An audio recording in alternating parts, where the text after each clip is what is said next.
Hey, salut à tous, on se retrouve aujourd'hui pour une nouvelle vidéo. Je profite du soleil comme vous l'avez vu, des quelques neiges, quelques centimètres de neige qui sont tombés en altitude. Et donc aujourd'hui je vais donc vous présenter mon Xiao Piaggio de 1999. Vous aviez vu l'achat il y a quelques jours en arrière. Et donc aujourd'hui voilà, on va en faire un peu le tuto. Et dans une prochaine vidéo, on en fera un essai. Alors pour petit récapitulatif, il s'agit ici donc d'un Piaggio Xiao de 1999. Et donc pour la petite histoire, il faut savoir que le Xiao est un cyclomoteur de 49,9 cm3 fabriqué donc par Piaggio en Italie et qui a vu le jour en 1967 et dont la production s'est arrêtée en 2006.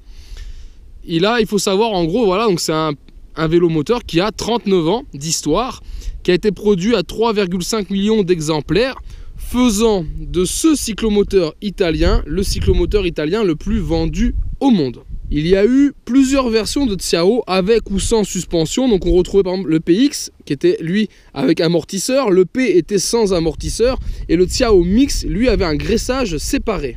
Comme beaucoup de motos bécanes, le Xiao est réalisé ici avec deux tôles embouties soudées, voilà, qui lui offre un réservoir de 2,8 litres pour un poids total d'environ 40 kg. C'est vraiment très léger pour un cyclomoteur.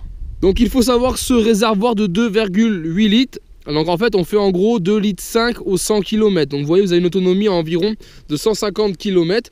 Et vous avez un petit bouton 3 positions. Et la réserve ici offre un demi-litre, 0,5 litres de réserve. Donc voilà, ce qui est plutôt pas mal. Quand on est en panne d'essence, on peut quand même faire quelques kilomètres. Sur cette version en particularité, ici vous voyez on a ce cache, vous voyez, qui sort. On n'a pas un carter lisse, on a ce carter avec voilà, cette partie qui est supérieure en plus.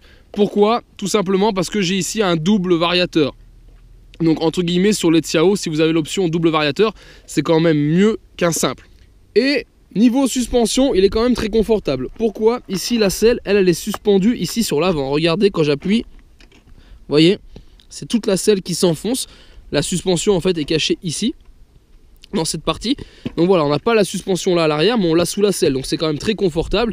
Et ici à l'avant, on a un petit système qui rappelle les AV89 balanciers. Voilà, on a ce système de suspension à ressort. Donc voilà, c'est très souple à conduire, mais c'est aussi très confortable. Donc voilà les amis, je pense avoir fait le tour sur ce Xiao. On retrouve, vous voyez, un contacteur parce qu'on a le feu stop aussi à l'arrière. Voilà, là on est sur les dernières versions, 99. Je vous l'ai dit, on s'arrêtait en 2006. Donc voilà, c'est déjà des machines qui étaient déjà assez évoluées en termes de design et de technologie. Donc voilà, très bonne machine, belle machine, on aime ou on n'aime pas. En tout cas, moi je sais que j'apprécie, c'est très léger. Et donc là, on va se retrouver pour un essai. La prochaine vidéo sera un essai de ce Piaggio. Et vous allez voir que ça marche plutôt pas mal. Donc voilà les amis, on va en rester là pour cette présentation. En tout cas, j'espère que ça vous a plu. Si c'est le cas, je vous invite à partager et liker la vidéo. Et moi, je vous dis donc à bientôt sur ma chaîne 100% mobilette Youngtimer pour d'autres vidéos, tutos et présentations. Et en attendant, ciao ciao!